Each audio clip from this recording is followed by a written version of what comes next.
Cat Side here, coming to you live from the kidney. Today we have 3 special cells, 3 podocytes from the glomerulus. How you doing today, fellas?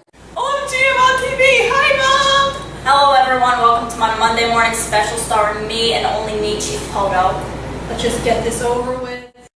So I hear you guys work in the filtration department. Yes, we do work in the filtration department. We live in Nephron Kidney, town's called Nephron, state's called Kidney, live on planet Human, in the neighborhood of the renal corpuscle. P.O. Box 945, send mail to me, Chief Poto. Yeah, okay, but we work in the filtration department and boy, I've seen a lot of filtrate in my time. So tell me a little bit about the day in the life of a podocyte. Guys, let me answer this one. Okay. Alright, so there are 2 parts to the renal corpuscle, which is the building where we work, and the glomerulus and the glomerular capsule itself. The glomerulus fenestrated endothelium, which means it has pores that allow large amounts of fluid to pass from the blood to the glomerular capsule, which is also known as Bowman's capsule. The fluid, or filtrate, is normally free of large proteins, red blood cells, white blood cells, and solute rich. This is the raw material that is processed to make urine. Within the Bowman's capsule are 2 layers, visceral and parietal. This is like our battlefield. The parietal layer isn't much help to us, but I mean, it's just simple squamous epithelium here for structural support. But the visceral layer though, man, that thing is amazing. Mainly because that thing is me, Chief Poto. Hello there. Right. Okay, so we cling to the glomerular capillaries because we have these special feed-like branches, which is why we're called podocytes. Yeah, we surround the capillary and act as another layer of filtration. The free layers of the filtration membrane are fenestrated endothelium of the glomerular capillaries, the basement membrane, and the blood processes of the podocytes of the glomerular capsule. That's us! We decide what can come in and what can't, depending on their size and their shape. Under normal conditions, this is a passive process due to hydrostatic pressure. So you guys just filter blood to form filtrate for a living? Are you implying that we're not important? We are the first step in urine formation. Do you even know how important that is? Does she even know how important that is? Of course it's very important. Do you have any interesting stories you can tell our viewers? I saw nitrogenous waste once. It was awesome. That's it? That's your story, kid? You ain't seen nothing. This one time, the glomerular filtration rate was way off one day, and it seemed like the intrinsic and extrinsic controls just weren't standing the ground. One of my arch enemies, albumin, snuck past the filtration membrane. I just couldn't stop him. He's an extremely large protein, so he shouldn't have been able to penetrate the membrane. He's definitely larger than 5 nanometers, but had he been smaller than 3 nanometers, well, let's not discuss what could have been. Anyway, me and Big Al, we go way back, but that's a different story. I was embarrassed to have let him through, but there was nothing I could have done.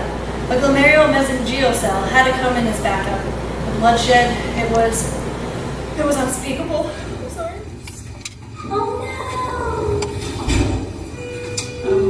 Okay, you're not supposed to be here. No, I was just gonna. You're not, come on, you're not supposed to do it. Come on, you're not supposed to be here. no! That must have been off for the witness. You mentioned intrinsic and extrinsic controls. Can you elaborate on that? Macula densa cells, how could you do this to me? Don't worry, I got this under control. Hello, it is I, Chief Poto, here to explain the intrinsic and extrinsic controls of the glomerular filtration rate. It basically adjusts its own resistance to blood flow.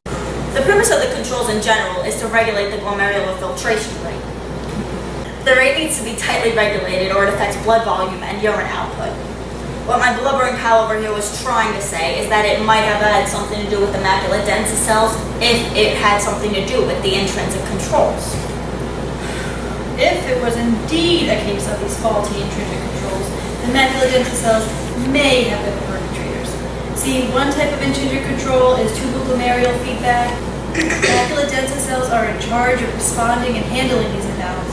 The macula densa cells may have been taking an unauthorized break, which proves my initial point that I, Chief Poto, am the best asset in all of Nephron Kidney. No, that wasn't your initial point, sir. Your initial point was to explain. So anyway, another kind of intrinsic control is myogenic, which simply stretches and relaxes due to the blood pressure.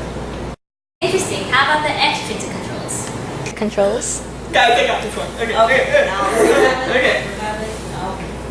They use neural and hormonal mechanisms to maintain systemic blood pressure. When the extracellular fluid is really low due to hypovolemic shock or hemorrhage, sympathetic nervous system's controls are turned on. Norepinephrine is released and constricts vascular smooth muscles. This decreases glomerular filtration and restores normal blood pressure and volume. Renin-angiotensin-aldosterone mechanisms is the body's main mechanism used to raise blood pressure. It indirectly affects the glomerular filtration rate. The way it works is that the low blood pressure causes granular cells of the juxtaglomerular complex to release renin. Wow, it seems like there are a lot of things that affect glomerular filtration. Is it difficult to cope with such a stressful and sensitive job? You don't even know the half of it. You don't even know about the pressures that affect filtration. It doesn't stop at controls. No, it doesn't. Really doesn't. Oh my, would you like to explain the pressures you're talking about?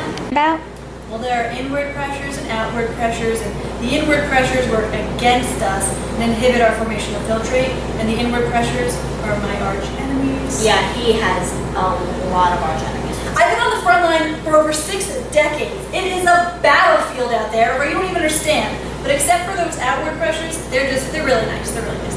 They help us by pushing water and solutes out of the blood and across the membrane, across the filtration membrane. Oh, good guys.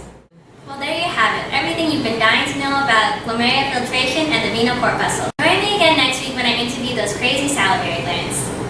With special guest, me, Chief Poto. Stay tuned.